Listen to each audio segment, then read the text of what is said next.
The next thing we need to study is what is called the inclined plane.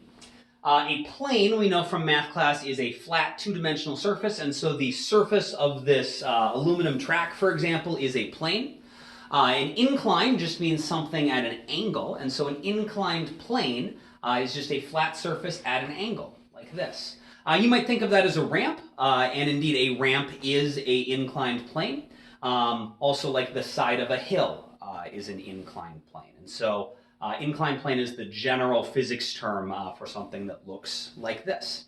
And we want to be able to explain how objects behave and how they move when they're placed on an inclined plane, and we'd like to be able to explain that in the context of forces. And so we're going to start off simple. I have a bucket here. I'm going to place the bucket on my plane, and then I'm going to incline the plane. Just to start off, I want to know, what's the bucket going to do when I incline the plane, and why? What is going on that would cause it to do whatever you think it's going to do? Go ahead and pause the video. Think about that for a couple seconds. Unpause the video when you're ready to see what happens. All right, here we go. So I'm going to take the plane, I'm going to incline it, and we would expect the bucket is going to slide down the plane. That's what would make sense. We would expect it to slide down the ramp. The reasoning behind that, people usually say because of gravity. So the force that is going to pull it down the ramp is gravity. That is a little problematic because gravity, we know, pulls straight down, and that's supposed to somehow make it go at an angle. But that is on the right track. We'll explain. We need to look into that a little bit more to figure out how that works. But if your intuition was that gravity should make it slide down the incline, that seems reasonable. Let's see what that looks like. So I'm going to take and incline my plane, and then we should see the bucket slide down the incline. Well, it's anticlimactic. The bucket appears to be at rest, and so I guess that is the wrong explanation. We incline the plane, and the bucket doesn't go anywhere.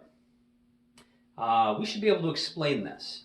So what I would like you to do is, if we were going to try to explain how is it possible that we have our inclined plane, we have our ramp, or like a slide, and yet the bucket is not going anywhere, it's just sitting there at rest. What forces are involved? If we were going to draw a free body diagram, what direction are those forces? And also, what do you know about the net force? What do you know about how the forces are combining? You don't have to draw this, but I do want you to think about what all the answers are going to be. So what forces are there? What direction are they? And how are they going to combine? Pause the video, unpause when you're ready to go over the answer. All right, so hopefully you recognize that the reason the bucket isn't going anywhere is because of friction. And so it is true that there's going to be force of gravity pulling down, and initially there's no friction here. And so the bucket, is just sitting on the incline, or on the plane. Gravity pulls down, normal force pushes back up. But then as we incline the plane, the directions of our forces change.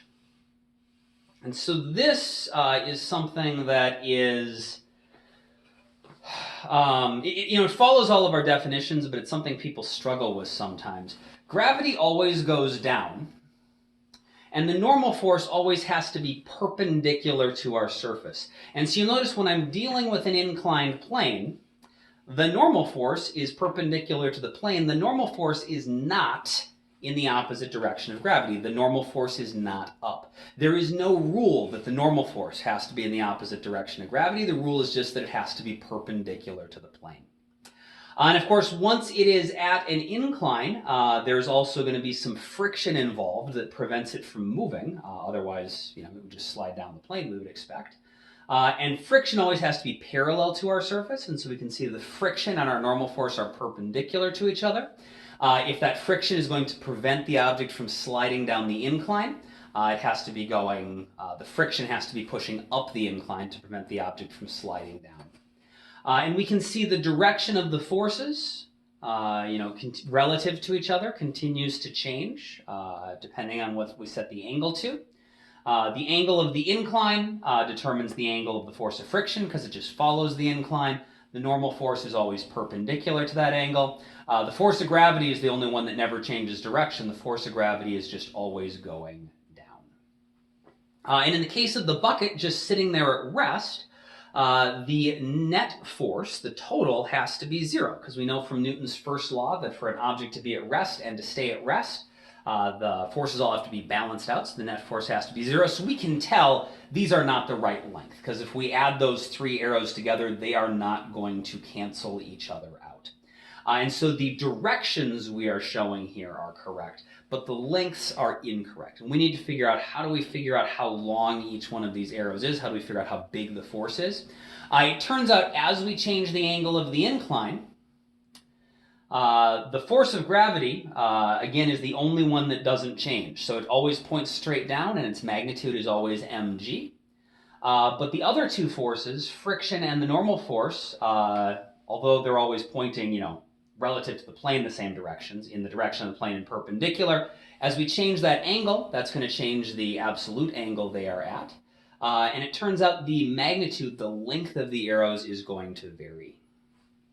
Now, when we originally thought that the bucket was going to slide down the plane, that does happen eventually. If we get to a big enough angle, the bucket will slide down, and so we can see what that looks like. So if I lift this up and we get to a big enough angle, sure enough, it slides down the plane just like we would expect.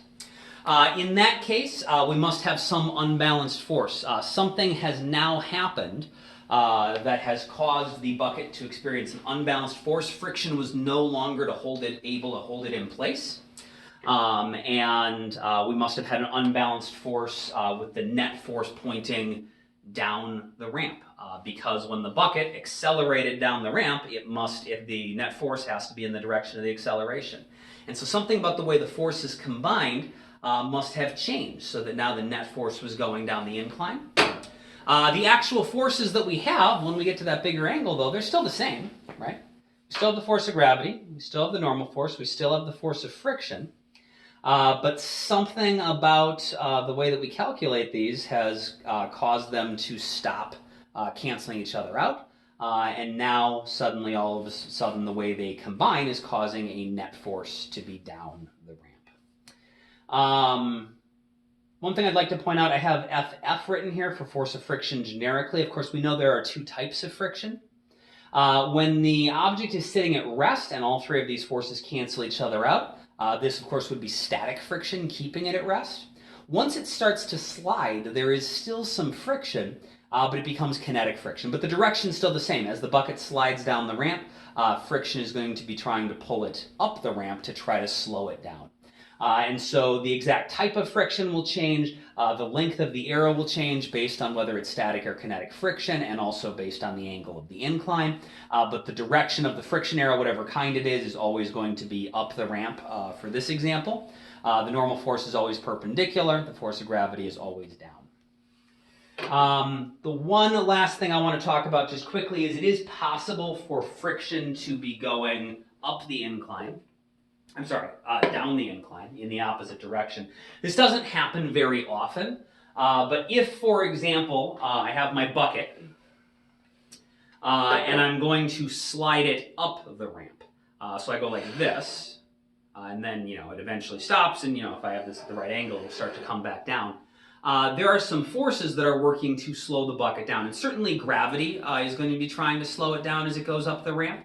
But there's also friction. As the bucket slides along the incline, friction doesn't want it to slide. And since the bucket is sliding up the incline, friction would pull downwards.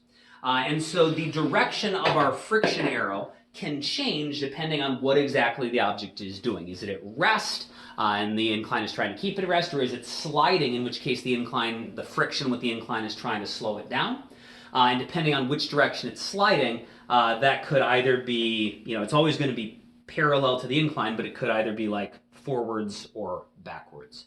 But the friction will still always be parallel to the incline. The normal force will always be perpendicular to the incline. And then the force of gravity always points down. And how they are pointing relative to each other depends on the angle of the incline.